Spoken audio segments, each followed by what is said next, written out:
Salutations chers disciples d'Avan et bienvenue dans notre 20e review consacrée à l'anime Dai no Daiboken.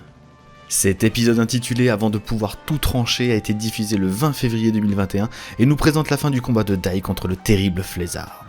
Cet épisode adapte des chapitres 69 à 72 inclus du manga et couvre la fin de l'épisode 36 jusqu'à la moitié de l'épisode 38 de l'anime de 1992.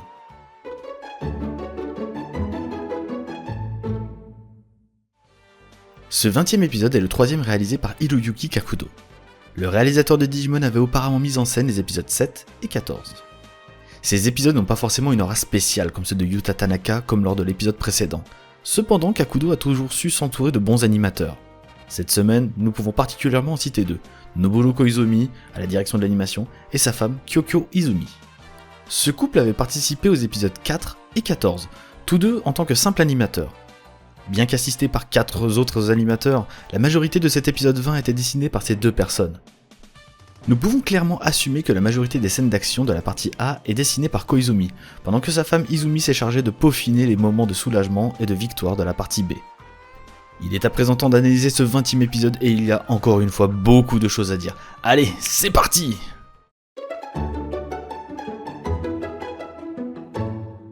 L'épisode débute dans la citadelle de Roche-Démon en compagnie d'Adlar qui a visiblement été ressuscité une nouvelle fois. Comme nous l'avions indiqué lors de notre review précédente, des scènes avaient été retirées dans l'épisode 19. En l'occurrence, 2 pages du manga n'ont pas encore été adaptées. Nous pouvions y voir le corps inanimé d'Adlar entouré de ses fidèles gargouilles H et I.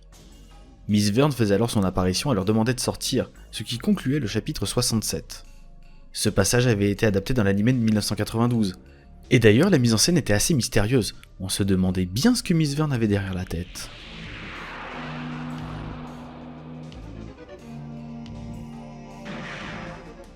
Ici, on passe directement par la case résurrection. La mise en scène se veut plus pesante que dans le manga, avec notamment la disparition des gargouilles qui n'apparaissent pas dans la salle du trône. Adlar se touche le visage au niveau de sa marque, mais ne la mentionne pas directement, tandis que dans le manga, il se dit qu'il a l'impression que celle-ci s'est encore étendue. Et ma foi, il a bien raison, c'est l'un des effets de l'aura des ténèbres suite à sa résurrection. C'est Miss Verne qui a pu le ressusciter, et on apprend que son corps est encore devenu plus puissant suite à sa mort. Un vrai Saiyan ce Adlar, encore un Zenkai de plus. Le design du roi du mal durant cette scène est splendide et donne lieu à des plans vraiment réussis. Dans l'ensemble, la scène est bonne, notamment avec l'utilisation d'une musique assez mystérieuse. Dans l'anime de 92, Adlar semblait plus soucieux de ses changements, et on pouvait le voir avec le regard dans le vide en bougeant son verre. Et son expression pouvait faire penser à de la peur lorsqu'il se touchait le visage. Quant à Miss Verne, la lumière générée par ses yeux changeait pour foutre des coups de pression à Adlar et lui rappeler que son corps ainsi que sa vie appartenaient uniquement à Verne. On se retrouve alors sur le champ de bataille avec un Flézard dont le noyau a été coupé en 2. Après ce coup fatal, le légat est obligé de se séparer ses 2 côtés, et Pop lance alors un Begirama pour détruire la partie de glace. D'ailleurs, dans l'ancienne adaptation, le supplice de Flézard durait bien plus longtemps avec une musique triste, on aurait presque eu pitié pour lui dit. Yunkel décide alors d'en finir, avec ce qui reste de Flézard. L'attaque dans un plan dynamique est bien réalisée, mais Miss Verne intervient pour le protéger. D'ailleurs son design est vraiment très propre, et reprend la planche d'origine à merveille que cela soit lors de son apparition, ou lorsqu'il fait appel à l'armure suprême de la Légion des Ombres. Un réel plaisir pour les yeux. Cette partie a été assez discutable dans l'épisode 36 de l'ancien animé, avec un visage de Yunkel qui ne lui ressemblait pas vraiment, il en perdrait presque son sex appeal. La mise en scène est vraiment très bonne et met en exergue l'obsession de Flézard pour le pouvoir et son désir de victoire à n'importe quel prix avec un zoom sur son visage et son œil retourné vers l'armure. Le précieux! L'effet de transposition lorsque Flézard est intégré dans l'armure est de toute beauté et rend vraiment hommage au matériel d'origine. Contrairement à l'anime de 91 qui changeait Flézard en une sorte de vapeur, ici, l'aspect maléfique de la manipulation de son âme est bien ressenti, même si l'effet de ses yeux après la transformation est un peu timide par rapport à l'original. C'est du très bon boulot et l'animation est splendide.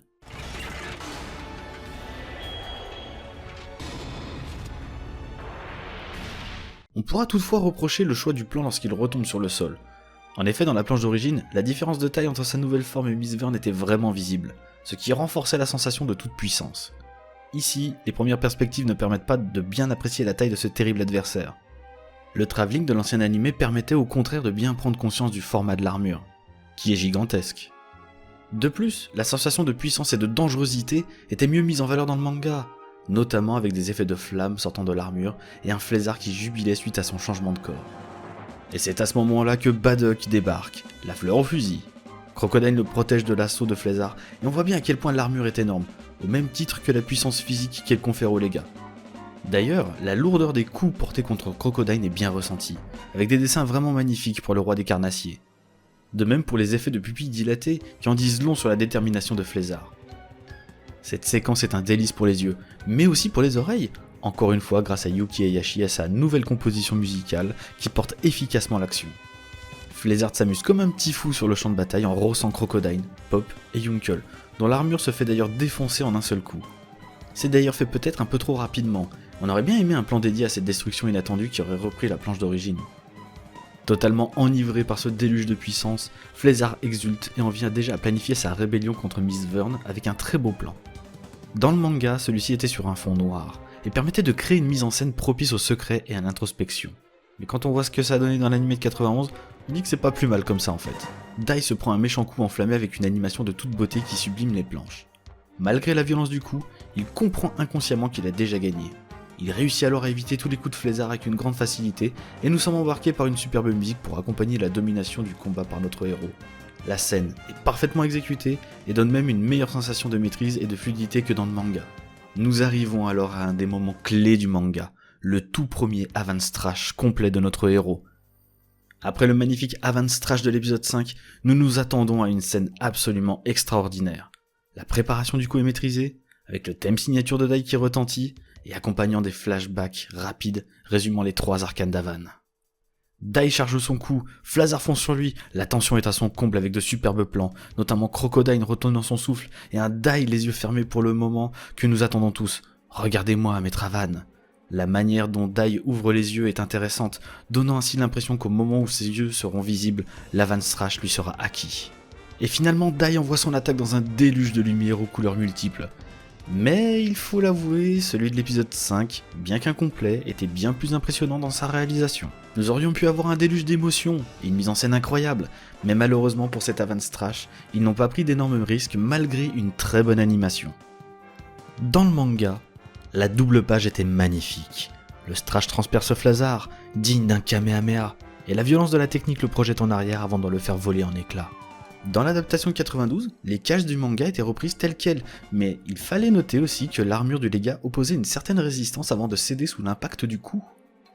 Alors qu'ici, dans cette adaptation, le Strash est lancé à la diagonale, pivote et tranche l'armure à la verticale. Puis, l'armure explose sans que le spectateur ne puisse voir la réaction de Flézard, ni entendre son cri d'agonie. Il suffit de regarder la planche d'origine pour comprendre à quel point la puissance du coup n'a pas été correctement retranscrite ici. Ainsi, sans être mauvais, cet Avance Trash est une déception par rapport à ce qui nous avait été proposé dans les épisodes 5 et 9. Cet Avance Trash a été beaucoup débattu dans notre équipe, et ce sera l'occasion d'en discuter avec vous lors de notre prochain live qui arrivera très bientôt. Vaincu par Dai, Flézard est achevé par Miss Vern, qui écrase ce qu'il en reste comme un insecte. Il laisse alors le reste de l'équipe sans un mot, choqué devant son caractère sans pitié. Le dernier plan rendant hommage à Flézard à travers son médaillon aurait pu être plus travaillé. En effet, dans cette adaptation, il n'y a pas d'arrière-plan, juste un dessin de ce qui restera sa pierre tombale. En soi, ça ne raconte pas grand-chose, tandis que dans le manga, on pouvait voir en arrière-plan la tour, ce qui était bien plus recherché et permettait de résumer la fin de vie du Lega. Alors que la gestion du temps était pour le moment bien accentuée à travers les épisodes 16 et 17, et bien ici, nous avons une petite maladresse au niveau de la gestion du temps dans cet épisode. Soudainement, c'est déjà le soir. Bon, en vrai, c'est un détail, on le sait.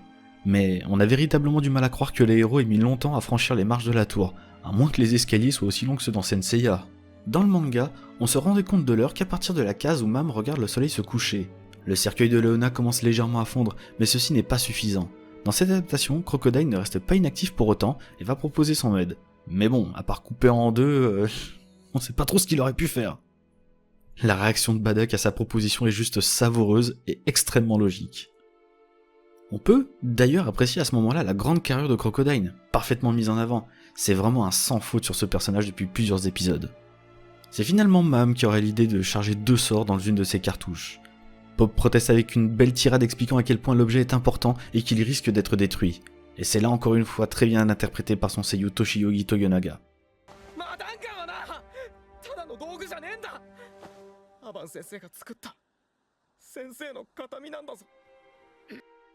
Une fois convaincu, Pop est malheureusement trop fatigué pour pouvoir lancer un Begirama.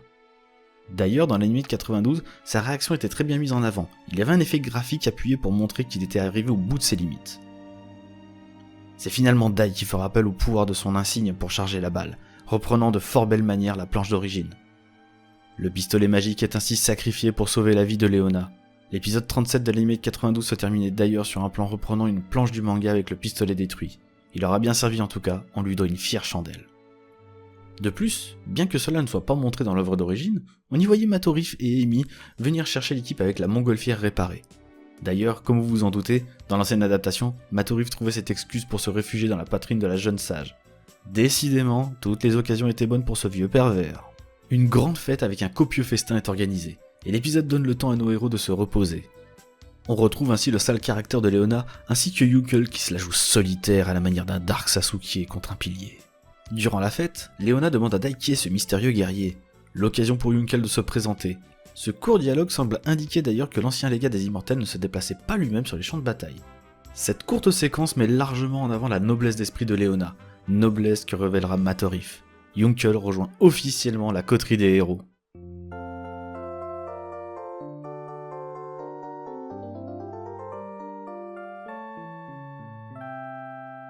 Les amateurs de Crocodile et sa bromance avec Badok seront aussi ravis de voir que leur relation a été respectée.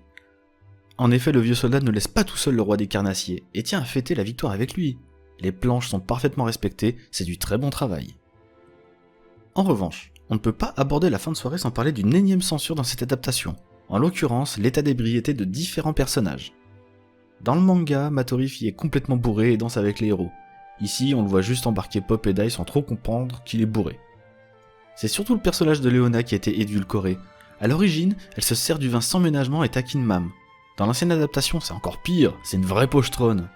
Elle propose même de l'alcool à Mam qui refuse sagement. On en profite pour vous rappeler que la princesse n'a que 14 ans, et que l'abus d'alcool est dangereux pour la santé, qu'on soit monarque du pape Nika ou non. Cette scène de banquet en plein air est donc très sympa, et adapte correctement plusieurs passages, mais retranscrit ici un état d'esprit beaucoup plus champomis.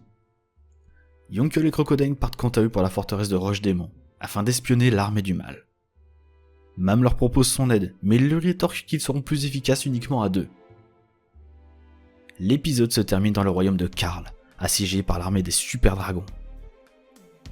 Alors que jusqu'à présent nous étions assez critiques sur certaines conclusions d'épisodes assez abruptes, celui-ci introduit dans cet épisode 20 est totalement fidèle au manga.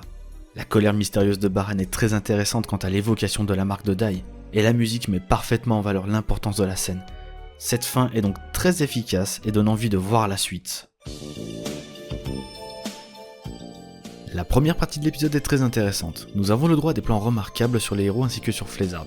Les nouvelles musiques sont bien mieux insérées et c'est un point qui nous rassure grandement. Les séquences d'animation du triste légat vêtu de l'armure suprême de l'armée des ombres sont jubilatoires et la réalisation fait vraiment honneur à cet atout de dernière minute. D'ailleurs, nous rappelons une nouvelle fois que l'épisode a été majoritairement dessiné par seulement deux animateurs, Nobuo Koizumi et Kyoko Uzumi. Nous ne pouvons que nous incliner devant cette prouesse. Nous avons eu le droit à une censure logique, à savoir l'ivresse de plusieurs personnages suite à leur victoire. Pourtant, ce type de suppression est dommageable tant elle désincarne un certain protagoniste. Eux aussi ont droit à un moment de répit. Ainsi, dans cette adaptation, l'abus d'alcool après cet éprouvant combat serait uniquement réservé à notre bromance de vétérans. Dommage. Malheureusement, ce qui marque cet épisode 20 est évidemment l'avance trash exécuté de façon très timide dans cette adaptation. Il est sympa, mais aurait pu être bien plus impressionnant. Ainsi, la sensation de puissance propre à cette technique et à ce moment clé du manga n'est pas correctement retranscrite dans cet épisode. Nous rappelons que le tout premier avance trash incomplet de l'épisode 5 ait été plus impressionnant que celui-ci. C'était un bon moment, mais ça aurait pu être exceptionnel. La série va désormais amorcer la grande et belle saga face au terrible Baran. Nous espérons un résultat à la hauteur du manga et nous sommes extrêmement pressés d'attaquer ce nouvel arc. Cette 20e review est désormais terminée, nous espérons que vous l'avez appréciée. N'hésitez pas à vous faire part de vos commentaires et à vous abonner à la chaîne pour ne rater aucune de nos vidéos. Vous pouvez également nous suivre sur nos réseaux sociaux respectifs qui sont en lien dans la description. Allez, prenez soin de vous chers disciples d'Avan, et à la semaine prochaine.